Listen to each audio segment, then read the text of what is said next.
Popstar Pirates by Maggie Pearson and illustrated by Dan Chernett.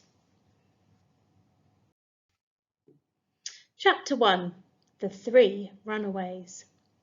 This is the story of three bold pirates, One-Eyed Jake, Blackbeard, and Pegleg Pete. They ran away from home because their mothers made them help around the house and wash every day and never let them play loud music. They found a hidden cove where they could laze around. They could swim in the sea, so they didn't need to wash. They could play their music as loud as they liked, Blackbeard on piano, Jake on guitar and Pete on the drums using his peg leg as an extra drumstick. And they built a pirate ship out of planks and wood and old car tyres and empty barrels.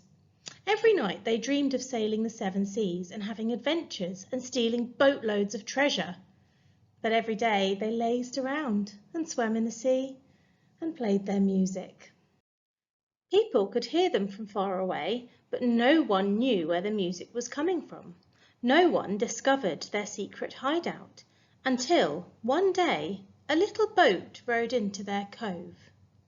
Chapter 2. The Visitor. "Ship ahoy!" cried Jake. "We've got a visitor."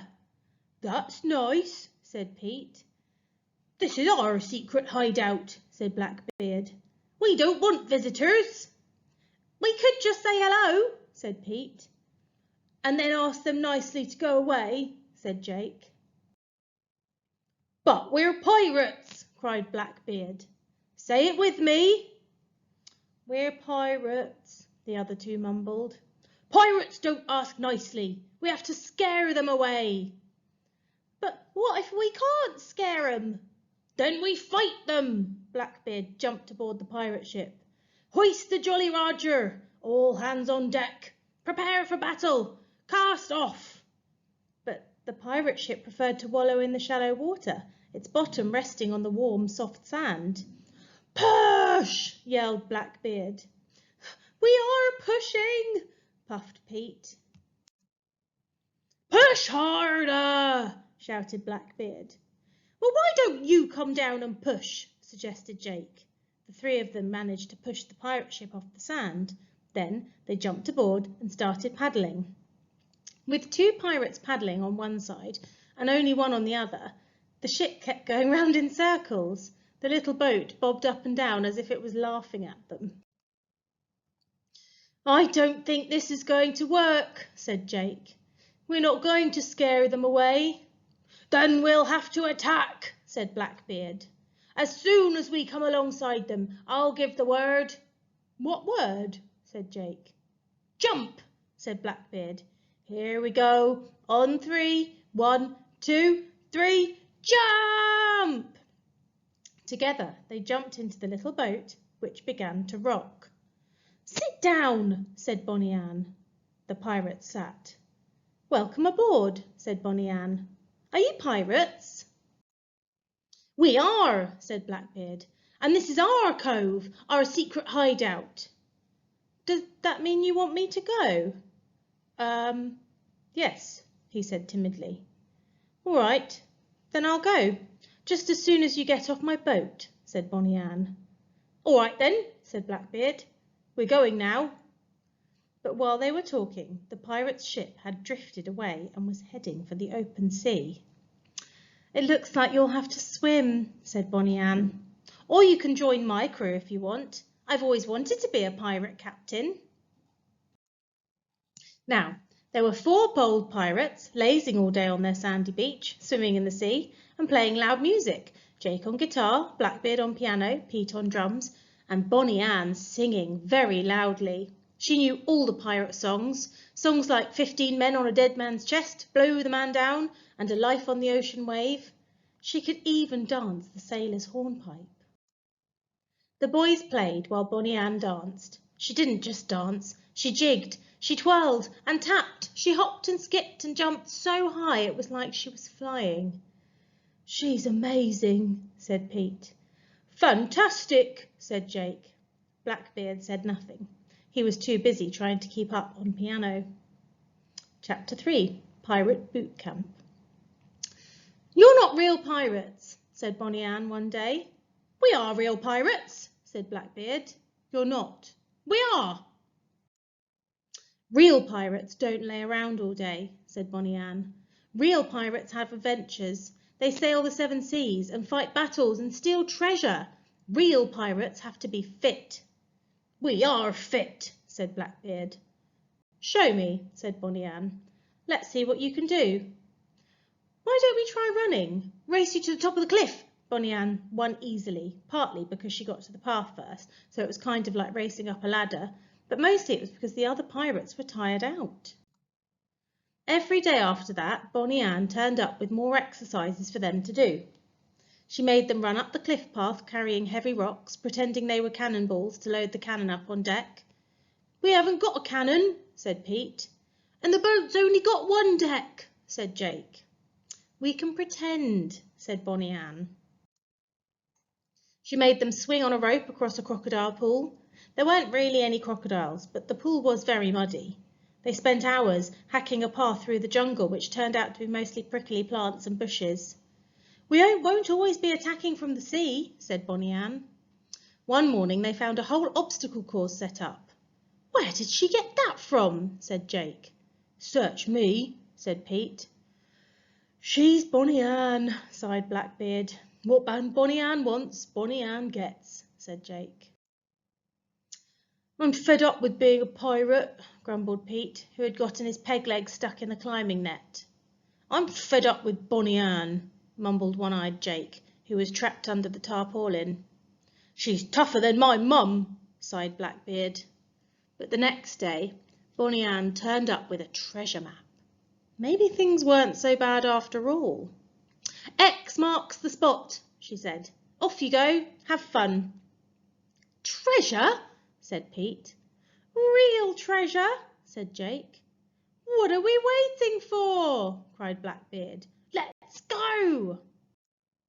Off they went, following the treasure map, up the cliff path and through the bushes, down onto the next beach and over the sand dunes, then across the rocks and round the peninsula, splashing through tidal pools that turned out to be deeper than they looked. Blackbeard's beard got tangled in the prickles. Pete kept tripping over his peg leg. Jake couldn't see on one side because of his eye patch. He kept bumping into things. But on they went, following the treasure map, until they found themselves back in their secret cove. Bonnie was waiting for them. There was a big X drawn in the sand. Start digging, she said, handing them each a shovel. The pirates started digging. They dug and they dug, but they didn't find any treasure. Where is it? Said Jake. Where's what? Said Bonnie Ann. The treasure, of course, said Pete. There isn't any yet, silly, said Bonnie Ann. This is where we're going to hide it when we've stolen it. See you tomorrow. Chapter 4. Mutiny. Why do we always do what Bonnie Ann says? Growled Blackbeard. She's the captain, said Pete. It's her boat, said Jake. That doesn't mean she has to be captain, said Blackbeard. Pirates used to vote for their captain. It could be anyone. Why didn't you tell us that before? Said Pete. I was the captain, said Blackbeard. Who's going to tell Bonnie Ann? Said Jake. We'll all tell her, said Blackbeard. She won't listen, said Pete. We'll make her listen, said Blackbeard. The next day, they decided to ambush Bonnie Ann. They hid, then jumped out and tied her up. We're fed up with you being captain, said Blackbeard. OK, so who's going to be captain now? Said Bonnie Ann. Me, said Blackbeard. Me, said Jake. Me, said Pete. So it's a draw, said Bonnie Ann. Don't I get a vote? I'm still one of the crew. Now who should I vote for? I suppose that depends on who unties me. I'll do it, said Jake. No, let me, said Jake. Out of my way, roared Blackbeard. Now, who are you going to vote for? They demanded. Me, of course, said Bonnie Ann. This is the day we become real pirates. Chapter 5. Popstar Pirates. The passenger steamer, Skylark, sailed slowly past the mouth of the Pirates' Cove, just as it did every Saturday. But this Saturday would be different. "Ship ahoy!" cried Skylark's mate. "Where?" said the steamer's captain. "There," said the mate. "It looks like there's been a shipwreck." "Stop the engines! Man the lifeboat!" roared the captain. "Look sickly," whispered Bonnie Ann to the pirates crouching in the bottom of their boat. "We're pretending to be shipwrecked. When they rescue us, say, 'Water, water.'" "Water, water," gasped the pirates as the Skylark's crew helped them aboard the lifeboat. "Water, water," they gasped again as they were helped aboard the Skylark. "Water?" said the mate. "You must be sick of water. How about a nice smoothie or a milkshake? I bet you're hungry too. This way to the dining room. Help yourselves." Later on, Pete said, "I'm full." "Me too," said Jake. "We're not really going to rob anyone, are we?" said Blackbeard. Bonnie Ann sighed. "I suppose not," she said, "but we could have. My plan would have worked. That's what counts, isn't it?" They were alone in the dining room. "Where is everyone?" whispered Pete. "Where have they all gone?" "Perhaps it's a ghost ship," said Bonnie Ann. "That would be an adventure, wouldn't it?"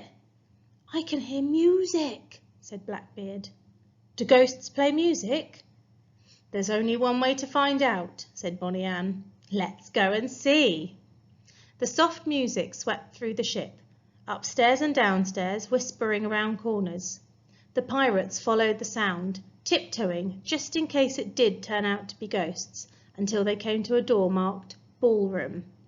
Inside, a band was playing, but they looked very bored. The dancers looked bored too. The people watching looked even more bored. The pirates began to feel bored, just watching them. Then Bonnie Ann said, "I've just had a great idea. Come on."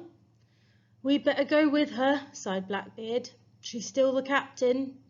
Together the pirates marched up to the band. "We're pirates," cried Bonnie Ann, "and we're taking over." Upstairs the Skylark's captain was puzzled. "Do you hear music?" he asked. "I do," said the mate. "It's very loud music. Someone's singing too, very loudly." "We'd better go and see what's happening." They followed the music through the ship. In the ballroom they found Jake playing the piano, Blackbeard on guitar, and Pegleg Pete on drums. Everyone else was dancing the hornpipe, led by Bonnie Ann. "Why didn't you tell us you were a band?" said the captain. "What do you call yourselves?" "We're the Popstar Pirates." "That's funny," said the mate. "When we rescued you, I said to myself, they look like a band of pirates. I hope they don't rob us." "Shall we dance?" said the captain. "Why not?" said the mate. "This reminds me of the old days," said the captain, "when I was sailing the seven seas in search of adventure. Every night we would play loud music and dance the hornpipe." "This is just what the Skylark needs," said the mate. Finally something to liven up these Saturday afternoon trips. Thanks to the Popstar Pirates. Now, you have to book a reservation way in advance to get a place on the Skylark Saturday cruise. There are 4 Popstar Pirates aboard. 3 of them play loud music, 1 of them sings. You can hear them a long way away. They always finish with the hornpipe, and Bonnie Ann leads the dancing. Great one.